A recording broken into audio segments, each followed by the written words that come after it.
Bom, no livro de Mateus, no capítulo 25, Mateus capítulo 25,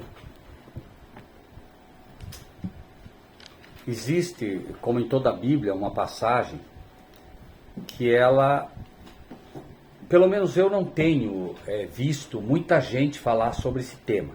Mateus capítulo 25, né? A gente até ouve alguma coisa sobre isso, mas eu acredito, né, que como nós procuramos estudar a Bíblia sempre de uma forma um pouco mais profunda, vale a pena a gente analisar, né, os detalhes desta profecia, porque ela é uma profecia, e a gente entender se aquilo que está aqui tem alguma coisa a ver com o nosso tempo ou não, né?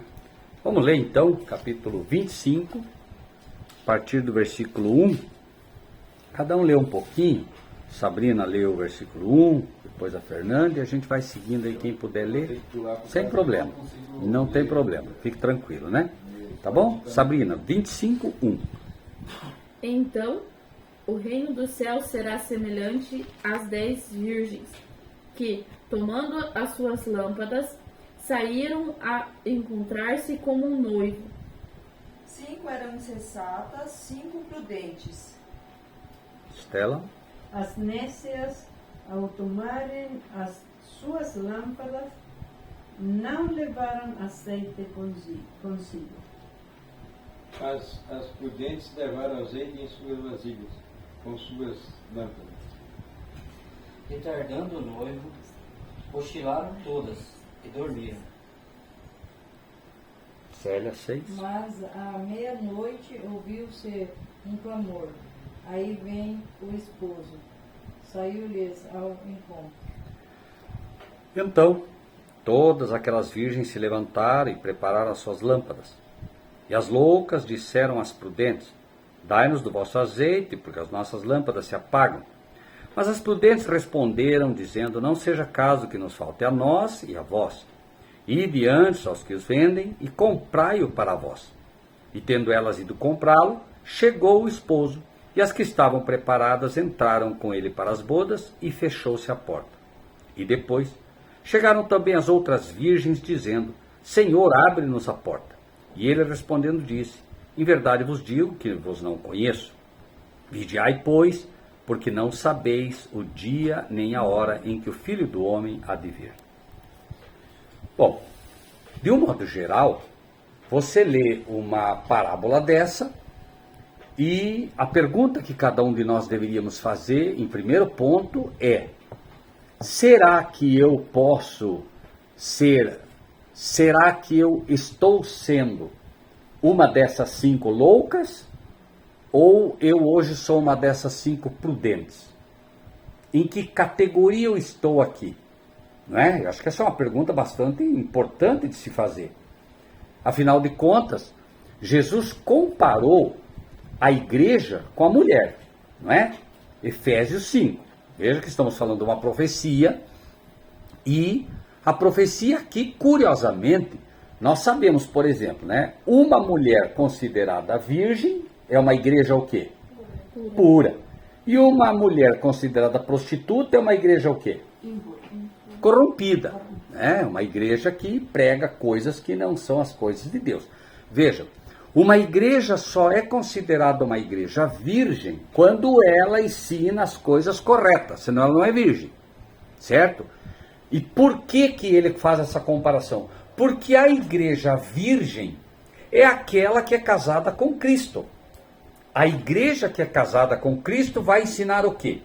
Ela vai ensinar o que o pastor ensina ou vai ensinar o que Jesus ensina? Se ela é casada com Cristo, ela ensina o que Cristo ensinou. Jesus disse: ide e fazei discípulos. Fazendo o quê? Ensinando o que eu vos tenho ensinado. Ele não disse ide fazer discípulos ensinando o que a igreja manda ensinar. Certo? E desnecessário aqui a gente dizer quanta coisa errada a gente aprende, né? Nem precisamos entrar nesse detalhe, né? Todos vocês são testemunhas vivas, né, de como a gente aprende coisas erradas por não conhecer a palavra, né? Agora, vamos então ler do começo agora para a gente ver se nós conseguimos nos identificar aqui. 25. Então o reino do céu será semelhante a 10 virgens que, tomando as suas lâmpadas, saíram ao encontro do esposo. Ora, o texto aqui começa com então. Então o quê? Esse então é como se eu dissesse assim: o Claudecir voltou da viagem de Rondon hoje. Então, se eu começo com um então, eu tenho que ter um ponto de partida para esse então. Concordam?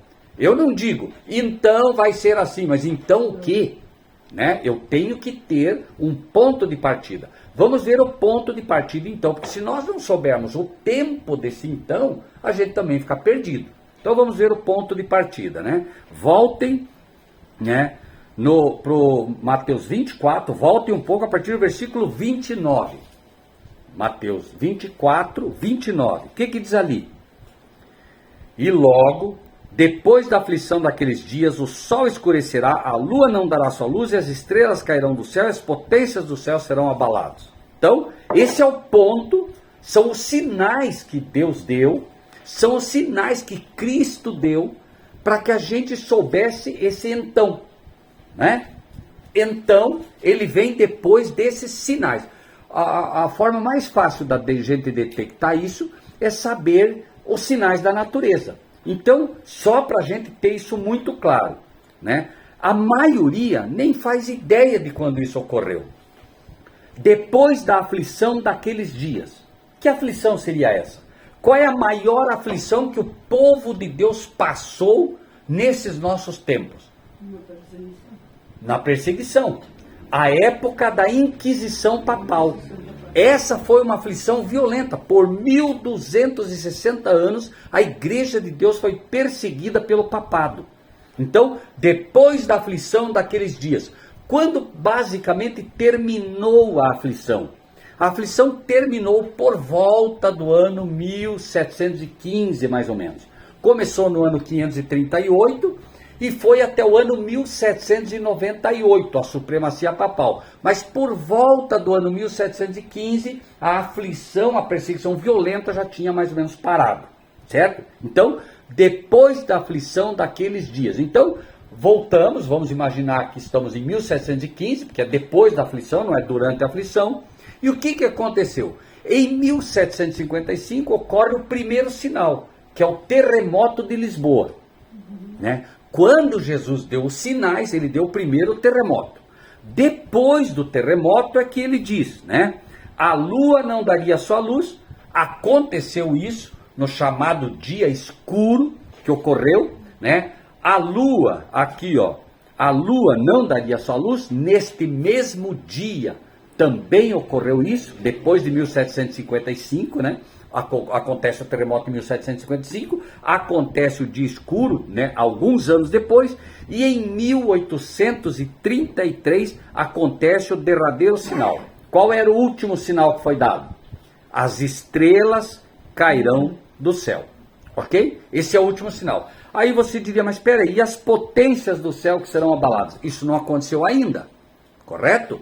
Qual é o grande sinal que Jesus deu das potências do céu que seriam abaladas finalmente? As potências do céu, porque daí ele diz, ele dá esses sinais, e daí ele diz, então o céu se enrolará como um pergaminho. Lembram? Isso não aconteceu ainda com o céu, né? Perdão, só um pouquinho, gente.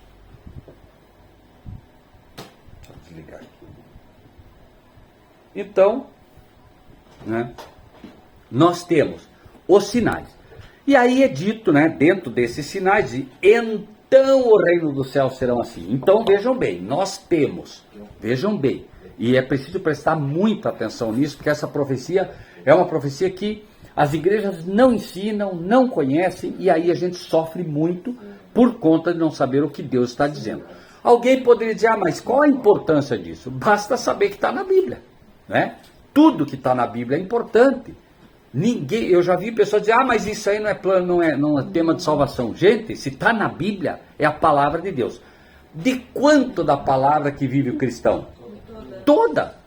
Então quando as pessoas me dizem, mas isso aí não é ponto de salvação, é por egoísmo, é por ignorância, porque veja, o cristão vive de toda. Se está aqui é porque Deus quer que a gente conheça, porque senão ele nem inspiraria a pessoa a escrever, né? Está aqui porque é necessário e é para nós. Bom, então ele dá esses sinais, e veja que o sinal depois no versículo 30 de Mateus 24 é: então aparecerá no céu o sinal do Filho do Homem. Então, qual é o último sinal, repito, que é dado? O último sinal é a queda das estrelas.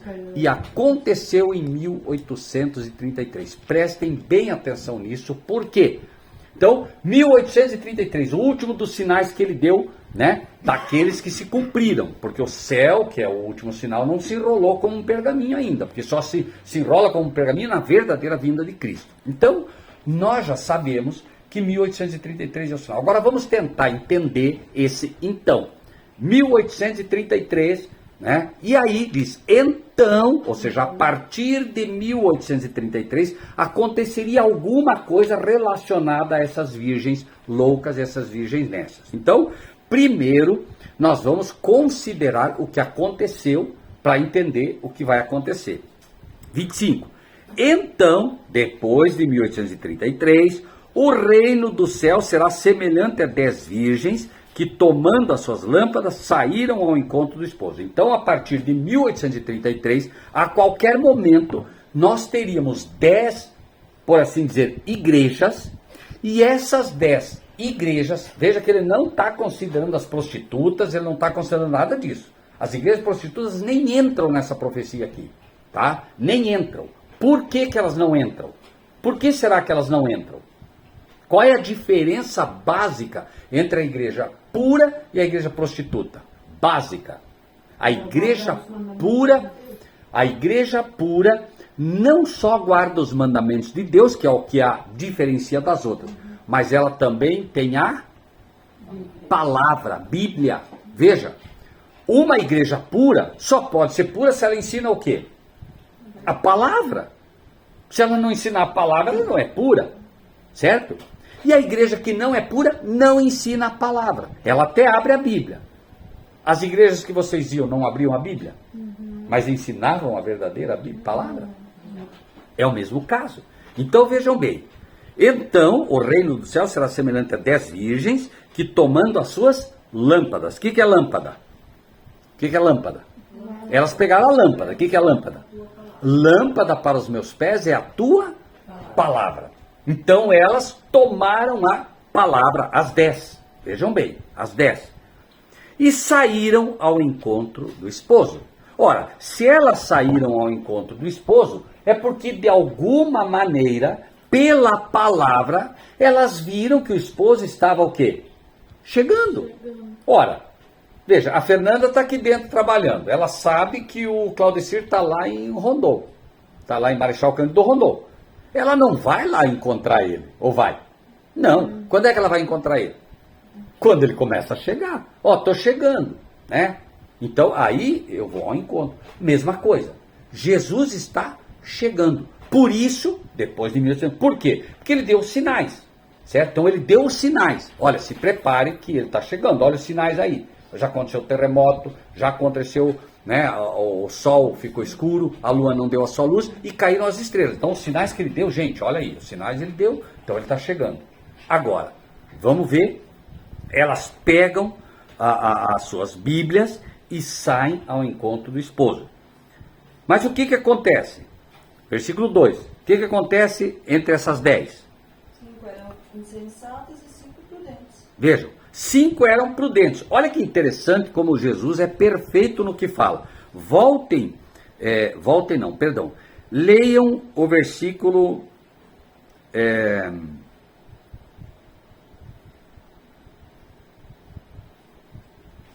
Leiam o versículo 45 do capítulo 24, que está um pouquinho antes. Leiam aí o que diz. O versículo 45, capítulo 24. Só voltar um pouquinho. Quem é, pois, o servo fiel e prudente, a quem o Senhor confiou os seus conservos, para dar-lhe o sustento ao seu tempo? O servo, verdadeiro servo, tem duas características. Quais são? Fiel e prudente. Não é a mesma característica da noiva aqui, ó? A noiva, prudente, e para ser fiel ela tem que ter a palavra, não é? Agora, veja, 5 eram prudentes. Todas tinham a palavra, ou seja, todas aparentemente eram fiéis, mas nem todas eram prudentes. E veja que faltou só uma característica, a prudência. E foi suficiente para criar um problema. Sim. Vejam só. Então ela diz assim, ó. 5 delas eram prudentes e 5 loucas. Qual foi a falta de prudência? As loucas, tomando as suas... vejam bem, as loucas tomando as suas Bíblias, tomando a sua palavra, não levaram azeite consigo. Qual foi o problema delas? O que elas esqueceram? O azeite. E o que é o azeite? O azeite é o Espírito Santo. Quando Jesus soprou sobre os discípulos o Espírito Santo, abriu-lhes o entendimento para as Escrituras. Então, a Bíblia não se entende por intelectualidade. A Bíblia não se entende por um curso de teologia. A Bíblia não se entende por ser formado como pastor. A Bíblia você entende como? O que é preciso para entender a Bíblia? O azeite, o Espírito Santo. E como é que se recebe o Espírito Santo? Joelho no chão. Senhor, dá-nos do teu Espírito. Certo? As virgens loucas, quando faltou, o que elas foram fazer? Foram para comprar. De quem que a gente compra? De Cristo. Mas tem que pagar? Não. É de graça. Mas tem que buscar. Tem que pedir. Pedir e dar-se-vos-á. Batei e se abrirá. Buscai e achareis. Certo? Então, o Espírito Santo é que fez a poderosa diferença aqui. E não é isso. Repetimos. Quantas igrejas pregam com a Bíblia aberta? E o que falta? Falta o Espírito Santo. Mas espera aí. A Fernanda, a Célia, elas iam na igreja e o Espírito Santo estava lá. Derrubava as pessoas. Espera aí. Tem alguma coisa errada então. Se o Espírito de Deus está lá, as pessoas deveriam o quê? Cair? Não. O que deveria acontecer? Deveriam entender a palavra. Porque o Espírito Santo vem para fazer com que você entenda a palavra. Esse é o principal objetivo do Espírito Santo. Mas era para derrubar. Veja, né? O que diz a Bíblia sobre o Espírito Santo? O Espírito convence do pecado. E o que é pecado? E como é que eu sei onde é que está a lei? Como é que eu sei qual é a lei? Ah, a lei é o que o pastor diz que é. Não. Como é que eu sei o que é a lei? O apóstolo Paulo diz, eu não conheceria a cobiça se a lei não me dissesse. Espera aí, a lei tem boca? Então a lei foi lá e disse, Paulo, eu vim falar com você? Como é que é isso? Me ajudem, vamos lá. Como é que Paulo conheceu a lei? Pela palavra. E o que disse a irmã Estela antes? Aqui está a paciência dos santos. Aqui estão os que guardam os mandamentos de Deus e têm o testemunho de Jesus. Palavra, ponto final. Ah, mas mais nada, está escrito. Está escrito. Palavra. O cristão vive de toda palavra que sai da boca de Deus. Não adianta arrumar desculpa. E o que mais se vê é desculpa. Né? Então, veja. O Espírito convence do pecado. O Espírito desce e diz assim, Sabrina, você está pecando. É isso que ele faz? Não. Ele te leva para onde? Para a Bíblia. E te leva para a lei. Então ele convence você do pecado. Como? Por exemplo, vamos colocar um exemplo aqui que é bem esquecido, ninguém lembra. Lembra-te do dia de sábado. Está escrito ou não está? Né? Agora, você só vai saber que o sábado está na lei se você faz o quê? Se você lê. Se você não lê a palavra, nunca vai saber. Né? Até lá em Santa Teresa do Laércio, acho que foi que pela primeira vez perguntou, né? E o sábado? Não foi você que perguntou? Eu nem tinha falado do sábado. Foi ele que perguntou. Por que ele perguntou? Onde é que ele viu o sábado? Onde? O pastor que falou para ele? Não, ele viu na palavra. Onde é que todos nós vimos o sábado? Na palavra. Agora tem quem não aceita. Nós tivemos gente no nosso meio que não aceitou. Quando se falou do sábado, fora. Fazer o quê? Agora, a palavra vai deixar de ser palavra porque a pessoa não aceitou? Não vai.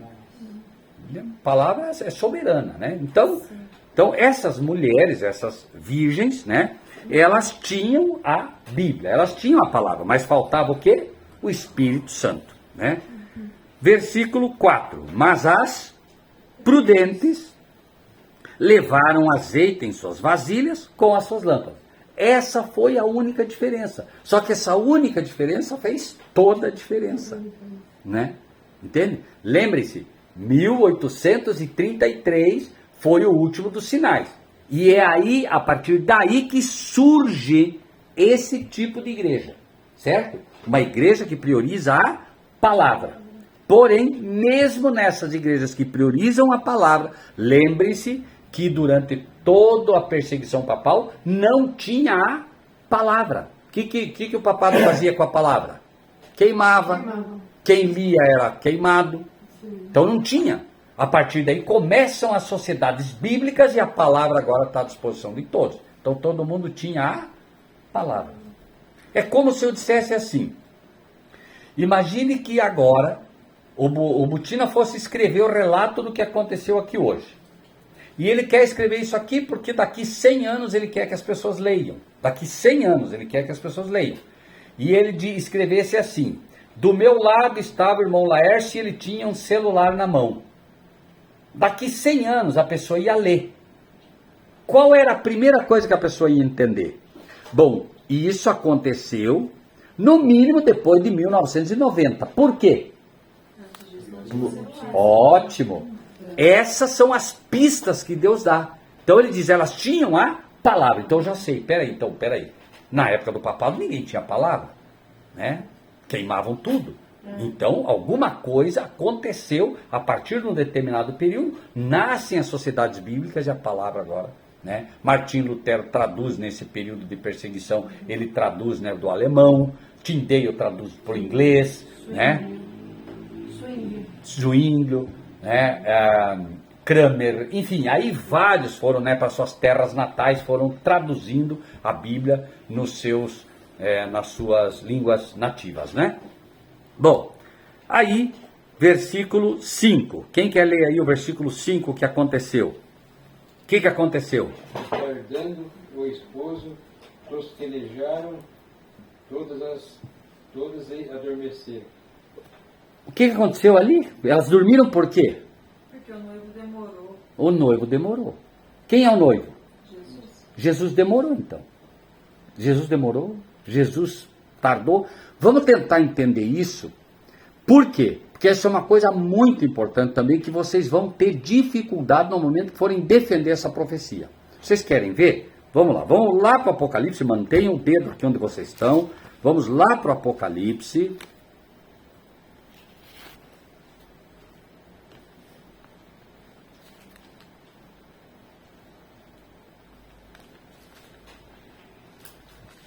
Capítulo 10.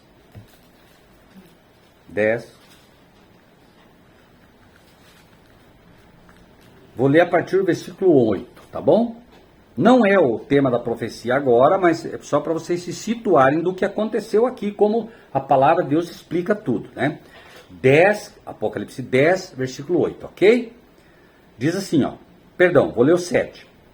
Mas nos dias da voz do sétimo anjo, quando tocar a sua trombeta, o que vai acontecer com a voz do sétimo anjo? Quando ele toca a trombeta, se cumprirá o segredo de Deus. Qual é o segredo de Deus? O dia e a hora da vinda de Cristo. Ao soar da sétima trombeta, Deus anuncia a vinda de seu filho, tá? Que é o derradeiro sinal, é a sétima trombeta, é a última. Se cumprirá o segredo de Deus, como anunciou os profetas seus servos. 8. E a voz que eu do céu tinha ouvido falar comigo, disse, vai, toma o livrinho aberto da mão do anjo. Onde foi aberto esse livro? Esse livro foi aberto lá no capítulo 5. É o livro de Daniel, que Jesus, inclusive no capítulo de 24 de Mateus, disse, né, quando serão essas coisas e que sinal haverá da tua vinda e do fim do mundo? Jesus disse, quando virdes a abominação da desolação, de que falou o profeta Daniel. Certo? Então, o livrinho selado é o livro de Daniel, é aberto no capítulo 5, e aqui no capítulo 10 ele está contando o que iria acontecer quando o livrinho fosse aberto. Então, depois de 1833, mais precisamente no ano de 1844, esse livro foi aberto. Um pouquinho antes ele foi aberto, certo? Depois de 1833. E vamos ver o que aconteceu quando esse livro foi aberto. Eles entenderam, veja só, eles entenderam ao ler isso, que a trombeta havia tocado e que o segredo de Deus agora ia se cumprir. Qual era o segredo de Deus? A vinda de Jesus. Mas olha o que diz o anjo. A voz que eu do céu tinha ouvido tornou a falar comigo e disse: vai, toma o livrinho aberto da mão do anjo que está em pé sobre o mar e sobre a terra. Então pega a Bíblia, pega a profecia de Daniel que está aberta agora. Se está aberta é porque você pode entender, tá bem? Então eles entenderam o livro de Daniel. Ao entender o livro de Daniel, entenderam que Jesus estava vindo para a terra. E o que aconteceu? E fui ao anjo dizendo-lhe: dá-me o livrinho. E ele disse: toma-o e come. O que é comer o livrinho? Será que ele comeu o livro? Ele pegou a Bíblia e comeu? Não. O que ele fez? Estudou, leia, mastigue, entenda, tá? Toma-o e come-o. E ele fará amargo o teu ventre, mas na tua boca será doce como mel. Como assim? O que será isso? O que seria isso? Ele comeria, ele entenderia a Bíblia, ele entenderia que Jesus estava vindo, e um verdadeiro cristão, quando ele sabe que Jesus está vindo, ele fica triste ou alegre? Alegre. É a esperança nossa, que Cristo venha nos buscar. Então ele ficou alegre, foi doce na boca. Mas o que aconteceu quando chegou no estômago? Amargo. Alguma coisa ia acontecer que ia ficar amargo no estômago. Ok, vamos ver o que era. Versículo 10. Tomei o livrinho da mão do anjo e comi. E na minha boca era doce como mel. E havendo comido, o meu ventre ficou amargo. Decepção. Você pega, vê uma coisa que parece extremamente gostosa, vai lá e come rápido, quando chega no estômago, caiu mal. Ruim. E o versículo seguinte deixa ainda mais clara essa situação. O que diz ali, o 11? Quem quer ler? Então foi-me dito: importa que profetizes outra vez acerca de muitos povos, nações, línguas e reis. Quando esse grupo, depois de 1833, mais precisamente em 1844, entendeu o livro de Daniel, entendeu que era o segredo de Deus, entendeu que Cristo tinha vindo, porque eles viram sinais. O que eles disseram? Cristo está vindo. E pregaram que Cristo estava vindo. Mas o que aconteceu? Cristo veio? Não. Isso foi o que ficou amargo. Entendem? Sim. A decepção. Os discípulos, mesma coisa, sofreram uma decepção ou não? Nós pensávamos que ele ia reinar, e agora é 3 dias e ele está morto, etc, etc, etc. Mesma coisa. Os discípulos se decepcionaram, esses discípulos se decepcionaram, e nós, se nos mantivermos firmes até o fim, vai acontecer o que conosco? Vamos nos decepcionar também. E por que isso tem que acontecer? Para limpar quem vem no oba-oba. Muita gente se uniu sem realmente estar convertida. Quando houve a decepção, na época, se não me equivoco, posso errar aqui por números, mas era como assim, 50 mil que tinha, ficou 3 mil. Entende? O resto tudo. Por quê? Porque foi no oba-oba. É como se nós aqui nesse grupo, daqui a pouco, começasse a acontecer as coisas que estamos falando. E aí vem um monte de gente. A Fernanda vai lá e diz: ó, tá vendo? Lembra que eu te falei? Ah, lembro, vamos lá nisso também. E começa a vir um monte de gente. Mas eles não vêm convertidos. Eles vêm porque estão com medo. Eles vêm por uma série de razões. Mas eles não vêm por eles. Eles não estão comendo a palavra, eles não estão mastigando por eles. Eles querem o quê? Pão e peixe prontos. Entende? E aí vem o problema. Tá? Bom, entendido até aqui essa decepção que ia acontecer. Veja aqui, voltando agora para a parábola das virgens, né? O que aconteceu? Leiam o versículo 6, 25, 6. Vamos ler de novo. O que diz ali? À meia-noite, porém, ouviu-se um grito, aí vem o noivo, sai ao seu encontro. Ok. Então veja, qual era o tema? O que eles pregavam? Clamor, pregação. Qual era a pregação? Aí vem o noivo. Sai ao encontro. Mas vejam o versículo 5. Volta um pouquinho para deixar claro aquele versículo que nós deixamos pendente. O que aconteceu? Tardando o esposo. Não foi exatamente o que vimos lá no Apocalipse, ó? Não é? Não. Importa que profetizes outra vez. Ora, se é para profetizar outra vez, não é para profetizar a mesma coisa? Veja, se eu digo para você, né? Você pregou algo o sábado. Eu chego e digo para você, ó, importa que você pregue outra vez. O que eu estou dizendo para você? Que é para pregar outra coisa? Não, estou dizendo que é para pregar a mesma coisa outra vez. Se ele tivesse dito, importa que você profetize outra coisa, aí sim. Mas não, eles importa que profetizes outra vez, certo? Por quê? Aquilo despertou, mas muita gente, aquele era um sinal prévio, mas tudo isso aqui vai acontecer de novo. Vai acontecer de novo. Entendam isso. Vai acontecer o terremoto de novo, vai acontecer de novo da lua ficar escura e não vai ser um eclipse do sol, vai acontecer da lua ficar vermelha, vai acontecer do sol não dar sua luz. Esse acontecimento não foi um eclipse, gente. Tá? O eclipse todos conhecemos. Foi chamado o dia escuro. Né? Por quê? Porque ninguém sabe até hoje o que aconteceu. Simplesmente o sol ficou escuro. Ok? Então, vejam bem. Então, esses sinais vão acontecer de novo, mas vamos ver com elas o que aconteceu naquele momento, tá bem? Muito bem. Então, a pregação. Mas à meia-noite ouviu-se um clamor. Aí veio o esposo, saiu-lhe ao encontro. Pergunto. Esse saiu-lhe ao encontro, esse clamor, quem que deu? Vejam, as 10 virgens diz que estavam adormecidas. Tudo bem que umas tinham óleo, mas todas estavam o quê? Adormecidas. Veja, vamos ver de novo isso aqui, olha só. Muito bem, ó. 5. Tardando o esposo, tosquenejaram quantas? Todas. E adormeceram. Então, você está dormindo, você não pode pregar dormindo, ou pode? Não. Muito bem. Mas à meia-noite ouviu-se um clamor, aí vem o esposo. Versículo 7, o que diz o 7? Então... Todas aquelas virgens se levantaram e prepararam as suas lâmpadas. Quando que elas se levantaram? À meia-noite? Ótimo, mas o que fez com que elas despertassem? O que fez com que elas despertassem foi o escuro ou foi a pregação? A pregação. Com que é que vocês se despertaram? Estavam lá na igreja, tudo bem, tudo bem. O que aconteceu? Opa, peraí, tem alguma coisa errada. Despertaram, não é? Mesma coisa. Despertaram porque o Rogério pregou. Não. Despertaram por quê? Por causa da palavra. Foi a palavra que despertou, não foi o Rogério. Poderia ter sido qualquer um. Não é o mensageiro que desperta. Quem desperta é a palavra. É ela que desperta a gente. Né? Bom, então, diz o texto. Todas aquelas virgens se levantaram e prepararam as suas lâmpadas. E é o que acontece. A pessoa está lá, não quer nem saber de Bíblia. Você convida uma vez, convida 2, convida 10. Não. Daqui a pouco um problemaço. Daqui a pouco o terremoto, daqui a pouco o desespero, aí todos correm para a Bíblia.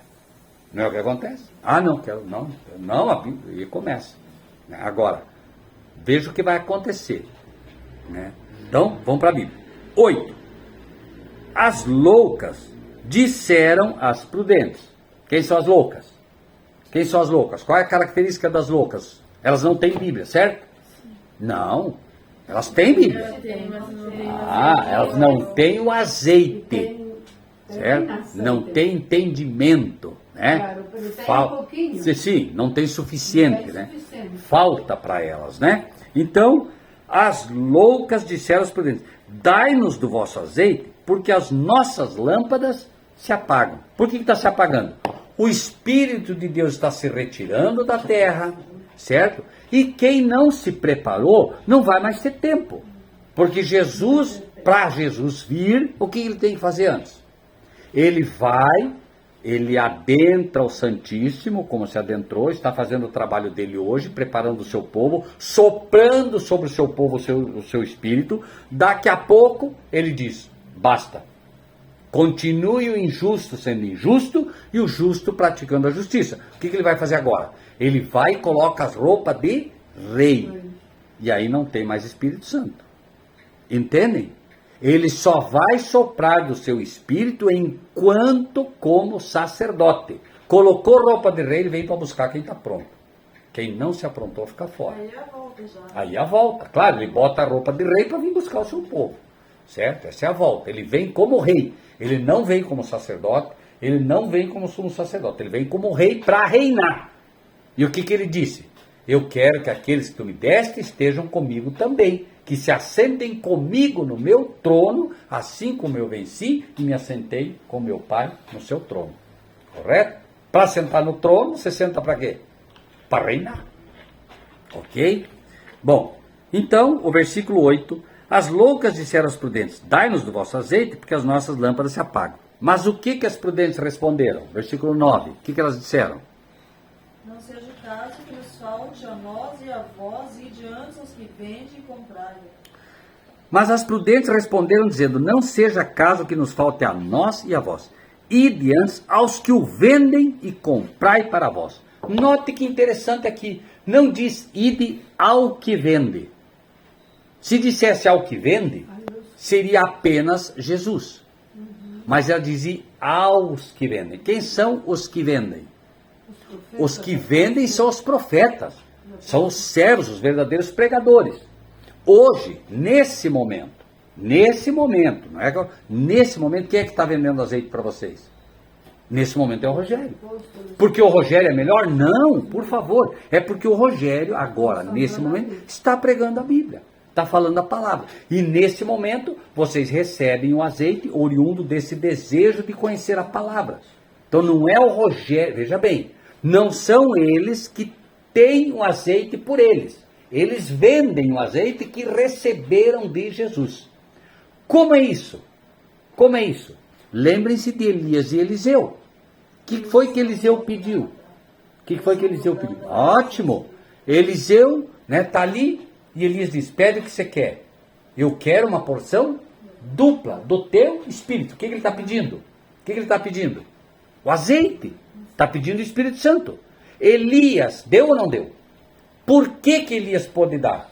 Elias não disse, vai comprar de quem vende. Não. Por que ele pôde? Estava cheio. Porque estava cheio. Certo? Por isso Jesus disse, se ao madeiro verde fizeram isso, que não farão ao seco? Que é o madeiro verde? O madeiro verde, ele está cheio de água. Está cheio de seiva, por isso ele é verde.